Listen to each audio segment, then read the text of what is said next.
Little Pony. There are a great handful of characters to go through. There's so many good ones. But there is nothing like the main six from Friendship is Magic. Something that really impresses me is that each of them truly has flaws.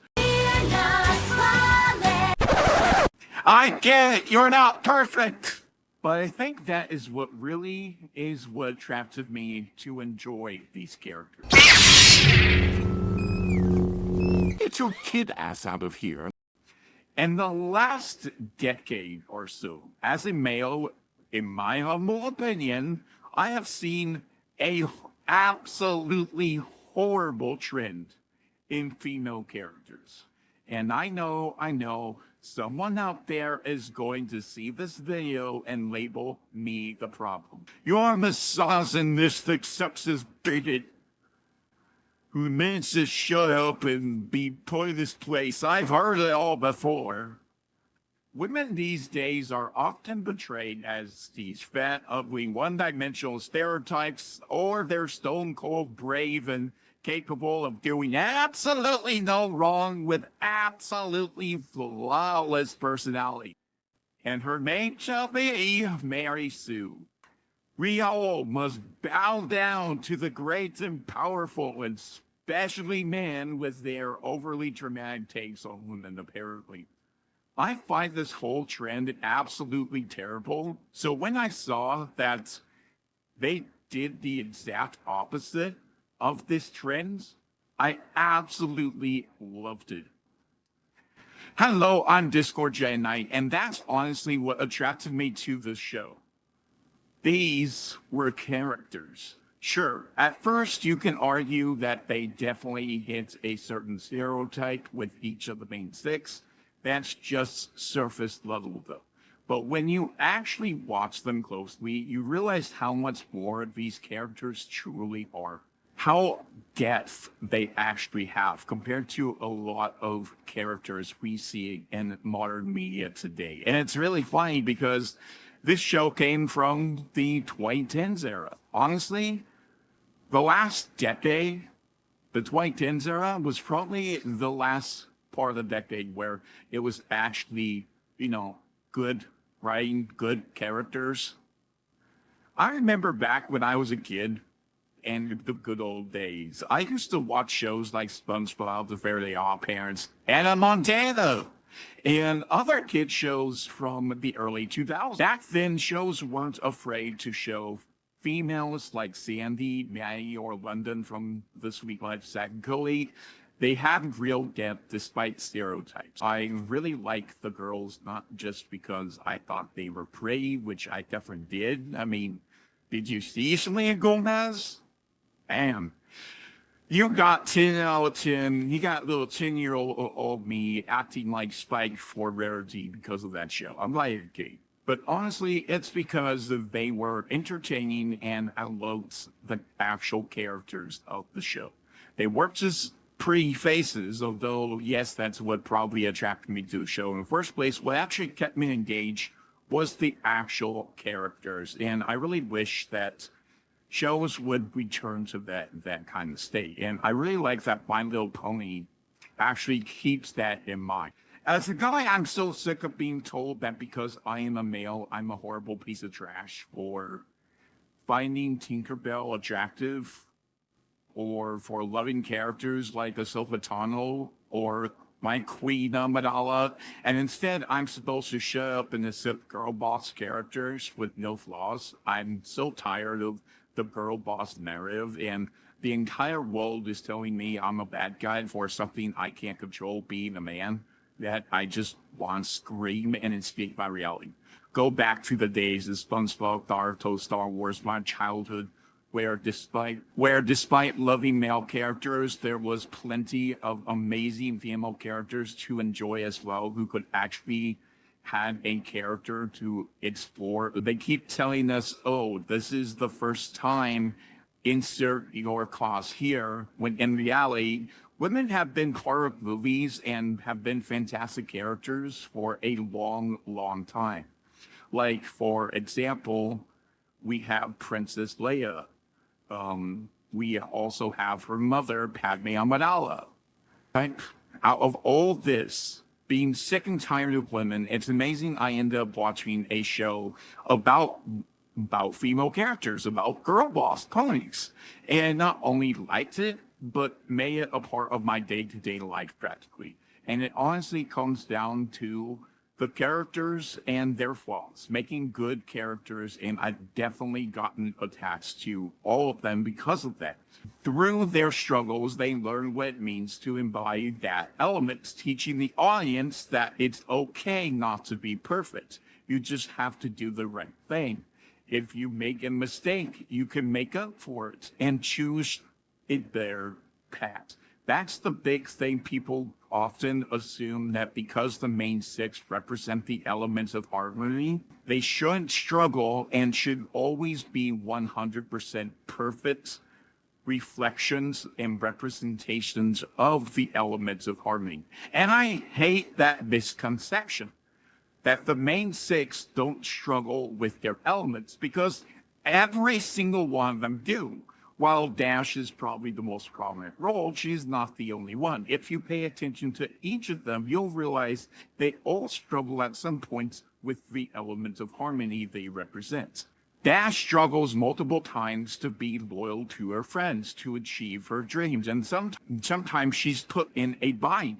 Does she want fame and glory as a Wonder Bull, or does she want to be there for her friends? I love that the show writing never outright states as the elements of loyalty.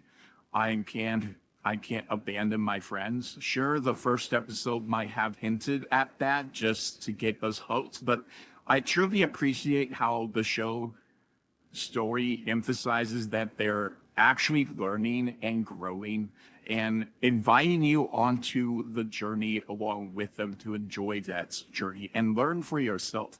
People learn not from lectures. They learn from experiences. And I like the fact that the show invites you onto the main character's experiences to learn their lessons right along with Rainbow Dash. I love that she not only has guts to do what she dreams of, but her ego may be the size of a whale, but it gives her the courage to fail. I appreciate the honest moments in the show where she struggles with her elements. I also recognize that Dash is very loyal to her friends and always having faith in them. Country pony who's always honest and never tells a lie. But she can be too honest sometimes, and her honesty gets her into trouble. I wish they played with this nuanced aspects of honesty a bit more.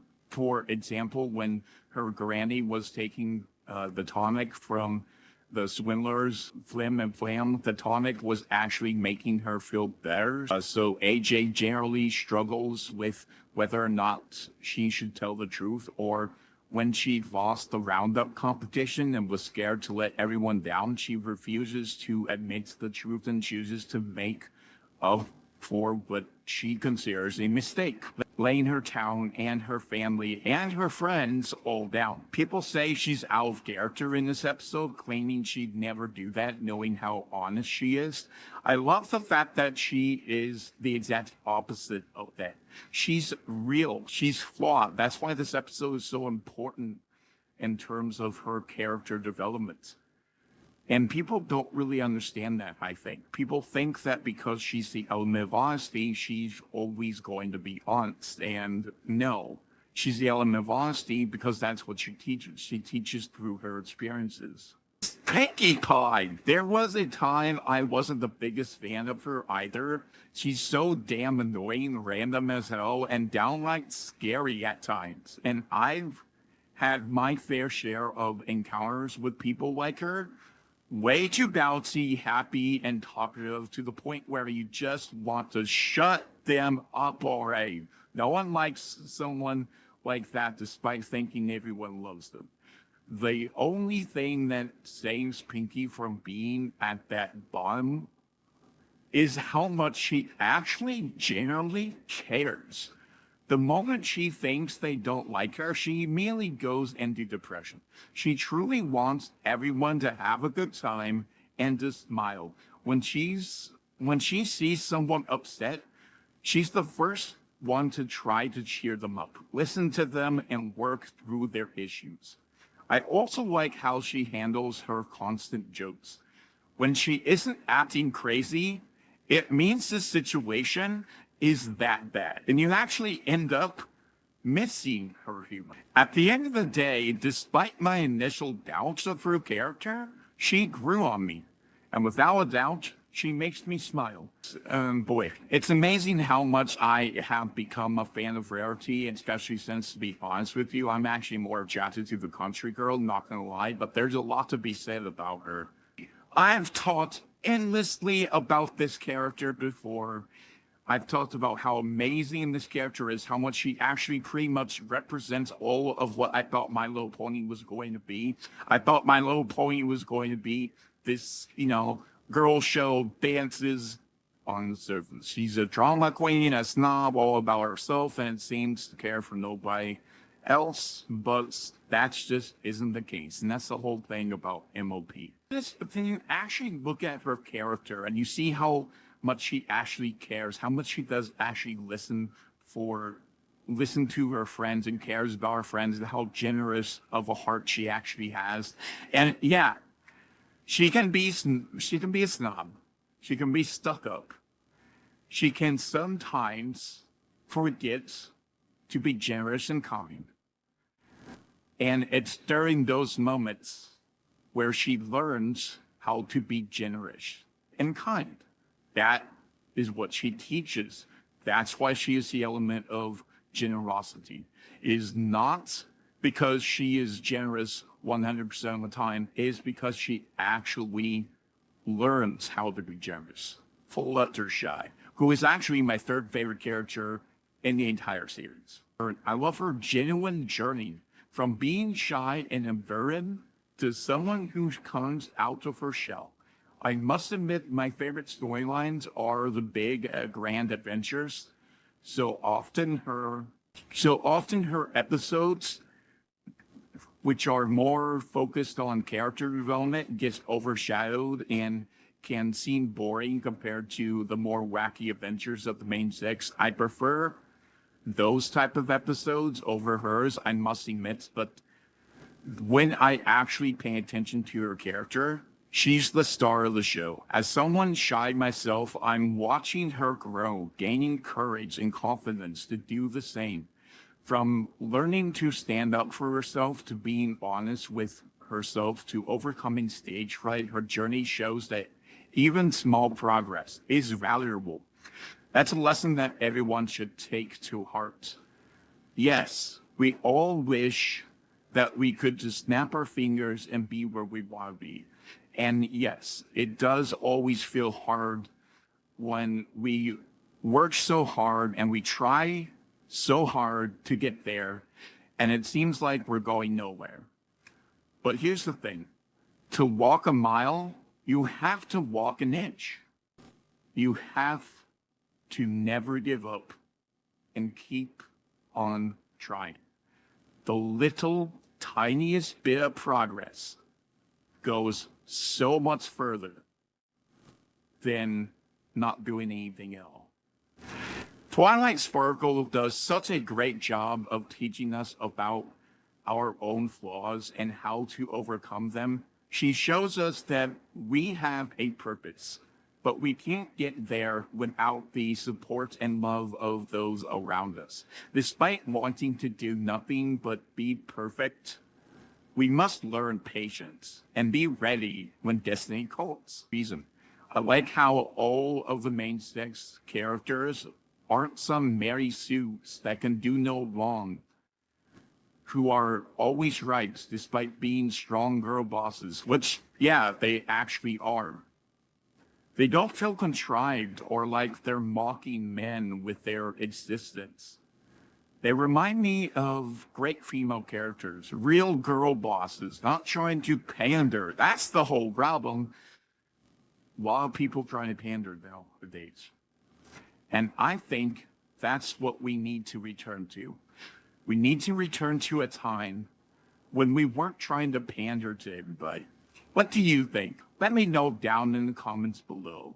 Like, share, and subscribe. And remember, my friends, true characters have flaws, and friendship is magic.